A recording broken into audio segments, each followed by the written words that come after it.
கர்த்தருடைய பரிசுத்த நாமத்திற்கு மகிமை உண்டாவதாக. எரேமியா 12வது அதிகாரம் 5வது வசனத்தை இன்றைய இறை வார்த்தையாக சிந்திக்கலாம். நீ காலாட்களோடே ஓடும்போதே உன்னை இளைக்க பண்ணினால் குதிரைகளோடே எப்படி சேர்ந்து ஓடுவாய்?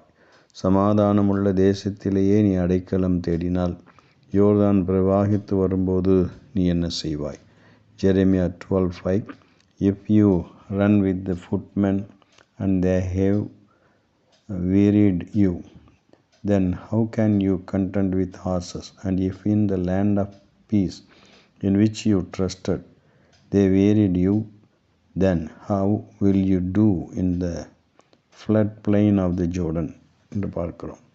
கர்த்தர் எரேமியாவின் ஜெபத்திற்கும் குற்றச்சாட்டுகளுக்கும் கொடுக்கும் பதிலாக இந்த வார்த்தை அமைகிறது. சிறிய சிறிய பிரச்சனைகள் எழும்புகிற போதே அதை சந்திக்க இயலாது திகைத்து கொண்டிருக்கக்கூடிய நேரத்தில் மிகவும் கடினமான சூழ்நிலையை எதிர்கொள்கிறது எப்படி சமாளிக்க முடியும் என்ற ஒரு கேள்வியை ஆண்டவர் இங்கே எரேமியாவிடத்தில் வைக்கிறதை பார்க்கிறோம். சமாதானமான பட்டணத்திலேயே அடைக்கலம் தேடி ஓடினால் யோர்தான் பிரவாகித்து வரும்போது அதற்கு முன்பாக எப்படி எதிர்த்து நிற்க முடியும் என்கின்ற கேள்வியையும் ஆண்டவர் வைக்கிறதை பார்க்கிறோம்.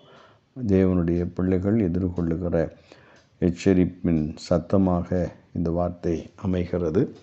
சோதனைகள், போராட்டங்கள், எதிர்கொள்ளுகின்ற காரியங்கள் வருகின்ற போது அதை எப்படி சமாளிக்க முடியும் என்கிறதை இந்த வசனம் மிக தெளிவாக சொல்லுகிறதை நாம் பார்க்க முடிகிறது.